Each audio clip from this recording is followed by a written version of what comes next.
Hey friends, welcome back to my channel. This is Dwight with Dwight Pours. I hope you're having a great day. So today we're going to work on a 24 by 36 canvas. I'm going to do a colander pour with colors of white, blue, a light blue, a gold, copper, and champagne. I also want to talk about briefly just about this idea of how to create cells or pearls. There's a lot of talk out there and a lot of people are doing all different types of things to create this effect with our pouring. So for me, and I'm strictly talking about the process that I use, it's all about thinned paints and it's also all about floetrol. Now I don't use Australian floetrol. I've tried it before and I don't see any difference with the type of pours that I do. Now I know there may be some need for that with maybe blooms or swipes. I'm not really sure because I don't do those types of pours. But for these swirl pours and these colander pours, it's just paint, floetrol, a drizzle of liquitex pouring medium, and water to thin. That's all you need, and it works really well. So if you've watched my channel before, you see that how those cells just pop and come up to the surface, and you have very interesting paintings and composition. So that's what we're going to do here today. I'm going to get started here in just a moment. First, I'm going to mix up my paints, then I'll show you the paints, and then we'll go ahead and do the pour. Okay, paints are all mixed and they're ready to go. I pretty much have them in the order I'm going to pour them. I'm going to do a little bit of white, I'm going to do some light blue, maybe a little bit of white in between, then the dark blue, a little bit of white, and then I'm going to pour the copper, the gold, and then the champagne, and then whatever is left over with white, I will pour on the very top. So here's my canvas. It's all level. It's ready to go. My paints are mixed up. I did check the consistencies and they're looking good. There's my black paint, Artist Loft Soft Body Black. There are my instructions for my pour behind there. And there's my colander. So I'm going to prep the edges and corners, set up the camera on my tripod, and we'll get started with this pour. Okay guys, here we are back at the canvas, ready to start this new pour. The edges and corners are already painted. And here we go with the colander. Now, I typically start with white on the bottom, or at least somewhere near the bottom of the pour. And then I went with my lightest color, which was this beautiful combination of cerulean blue and white. Just a little bit more white. And then the cerulean blue on top of that. Now, in this particular pour, I'm pouring all the cups out except for the white. One cup after the other. Sometimes I will break it up and I'll sort of stagger the colors. There is that beautiful copper. And then the gold on top of that. And watch how it pushes the copper out of the colander. And then, of course, just a little bit of the champagne on top of that. And then the rest of the white. I love the contrast between the copper and the beautiful blues we have going on here. It's really kind of a nice contrast. Checking my consistencies of the black paint before we get started here. Letting some of the paint continue to come out of the colander before I pick it up. And here we go. Very vibrant. Try to get as much of the paint out as I can before I add the black paint. Now, as I've mentioned before, I pour the black paint slightly off center because I'm going to be initially tilting down to the lower left corner. You want that black paint to cover the color. Oops, and there we go, over the last corner. Stretch, stretch, stretch. Believe it or not, the more you stretch that black paint, more pearls and more cells start to come to the surface. So as I'm watching at this point, I'm starting to see the copper and the gold come through, and I wasn't quite sure how this was going to play out. So to be honest with you, I wanted to clean up my mess, and I wanted to get out as soon as possible because I like to be surprised at the very end when I come back into the room after about an hour or an hour and a half. So there's a time lapse. Now watch the blue start to fill in with the copper and the gold. As you can see, the streaks are starting to come in. And it's filling in nicely. Okay, let's take a close-up look here in just a second. Okay guys, here I am with the initial first walkthrough. You know, at first when I walked away, I was thinking, oh, I don't know how this is going to turn out. And then when I walked in, I was like, oh, do I like it? And then I'm like, you know, it's really kind of cool. It sort of just reminds me like of an abstract flower, if that makes sense. You know, it's like there's the center, then you have this blue coming out to the side. I don't know, just a thought. So let's take a close-up look and see what we're looking at here. I love the way the blue came through some of the gold and the copper. Very interesting. I think this one will also resin really nicely because of the contrast. And I think the blue will pop out, which I'm looking forward to trying. So here's my favorite part. Let me show you some of this first, just to get you some up close. Now, these cells are big, and the reason they're big is because my black paint was pretty thin. But I said, let's just go for it and see what happens. So what I'm gonna do, if it dries just like this, I'm gonna take out this black edge and I'm gonna have to rework some of these cells just a little bit. I'm not gonna like do too much. Like these here, I may just keep, yeah, I mean, some of these I may just sort of trim, make them round, maybe even just take these out and then make this round, just to have a little bit of space. Obviously I do not know, and I will have to look at it more closely.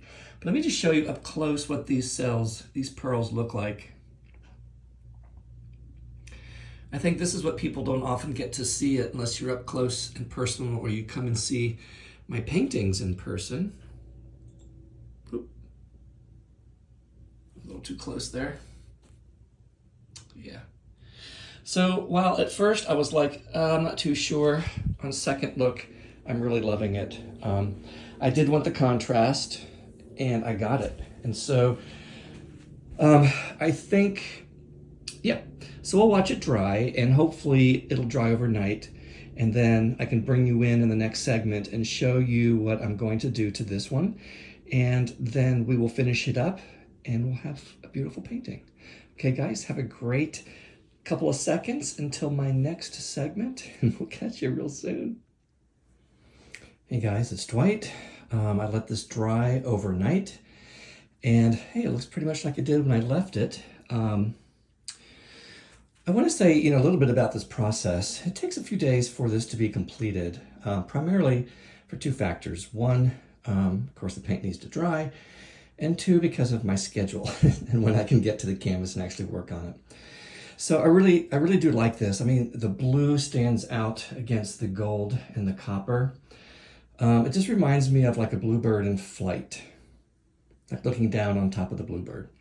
So I want to show you up close here with the negative space. I've been talking about that, and you know how I like to fix things up. So I'm going to do just a little bit. I will take out this edge, maybe shape this up here, just take the edge out to here. I will trim back that little horn sticking out right there, maybe trim these, just round these a little bit more, maybe even this, round right in here and here. I'm probably going to leave all of these the same because of the color.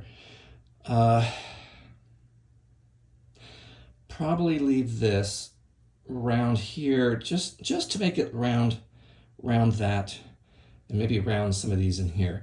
I don't want to take too much away, but I want it to be a little bit sharper. So this blue is really vibrant. Let me see here. This is the blue brand that I used. It's called Gotideal. This is cerulean blue. The other blue that I used, where is it? Well, it was cerulean blue, but I added, let me find my paint over here. I added some of the Gotideal. Oh, that's not it. Well, I can't seem to find it. It was a metallic. Here it is, I think. Yeah, I added some metallic blue by Artist Loft, which you don't see much of. I see a little bit, like you can see right through there. But, you know, I've mentioned before the Gotideal brands are really good. And to be honest with you, the Gotideal brand mixed with Artist Loft Soft Body White also produces these big juicy cells. Now I know at the beginning of this painting, I talked about cell production. These are beautiful. As you can see, there's a lot of detail when you're up close, and it provides a very interesting composition. Now, these are different than blooms and swipes, but they're still cells. And there is no satin enamel, there is no silicone, there's no WD-40, there's nothing like that in any of this. Believe it or not, the secret is thinning your paints. I do not use Australian floetrol. I do not find that that does any different with the work that I'm doing here. I just use American floetrol. So, you know, the thing you have to remember is water is your friend, and thin your paints. Always thin your paints. If you're doing this pour and you don't have any color coming through, it's because your black's too thick. It's just that simple. So I am going to, in a few moments here, clean up my space down here. I will set the camera up again so you can watch what I do and how I go in, and then we'll be done. I want to say one more thing about the negative space and about the focal point. The reason I'm going to leave most of it cleaned, most of it the way it is, and clean up just a little bit, is because of this beautiful white circle there, because it still brings your eye to a focal point, and that's what you want in your painting. I think even if this all filled in, I would still have a focal point. But like you look at some of my paintings on the wall, you know, it just pulls you to a certain point, and that's what you want in your paintings. That one's resined, and that one's resined. So my goal for this is to resin it when it's done, because I really think that blue is going to pop right out. And I do think the gold and the copper will also become richer. So guys, hold on. I've been chatting here for a few minutes, and I'm going to set things up and we'll get started. Hey guys, here we are back to do some of the touch-ups and cleaning up the negative space and some of the cells in that area. So as you can see, I started doing the edge, clean that up. I used my heat gun to dry it since I'm left-handed, and I didn't want to smear some of the paint. So at this point, I'm just going with some of these pearls, these cells, and I'm just making them more round, and also opening up between them a little bit so you can see some of the black, which makes it stand out more, and it seems like it floats a little bit more as well. I didn't do too much, or any really, anything to the pearls, those big juicy ones in the middle. I like the way they sit there and they kind of float on the negative space. But I wanted to make sure that all around it, they look clean and crisp so that they stand out even more. That's why you see me sort of doing some of that black space in between some of these pearls, but also shaping some of them as well.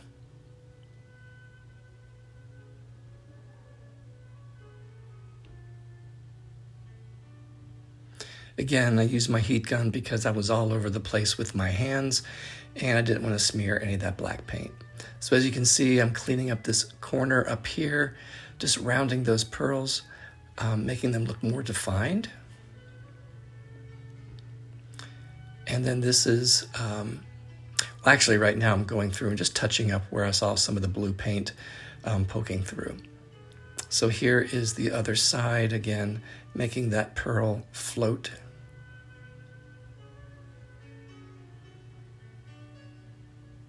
Trying to find the right brush. So what you see, my thumb going on the edge there, what I'm doing is I'm smearing some of the black paint over the edge so it looks intentional, as if some of the paint flowed over. I'll try to show you that when we do the dry walkthrough in just a moment. I also want to remind you that, you know, when you see this painting, it's lying flat on the floor, so the colors aren't as vibrant if it was hanging on the wall, which at this point I don't have any space for. So right now I'm just working on an area that you can't see, but I'm finishing this up, and in just a moment we will do the final walkthrough, and thanks for watching. Okay, here we are for the final walkthrough. As you can see, the negative space is looking a little cleaner and a little bit more defined, even though it's small. But I like, again, I mentioned before, this white kind of just pulls you right in. I cleaned up around the edges to make some of these float a little bit more, opened up a little pocket up there. I also wanted to show you, I mentioned just in the last segment about how I was smearing my thumb on the edge. The purpose of that is to make it look intentional, that the black paint sort of dribbled over the edge. So let me show you what that looks like. There you go. Now some of that was already there, but I added just a little extra to make that look intentional, because you can see the other paint as it went over the edges as well. So yeah, this is going to be great. I'm looking forward to either varnishing it or using resin. It should really pop. And again, the colors are kind of flat since it's laying flat, and I apologize for that. But yeah, thanks for watching, and if you have any questions, feel free to leave them in the notes below, or you can email me at dwightpours@yahoo.com.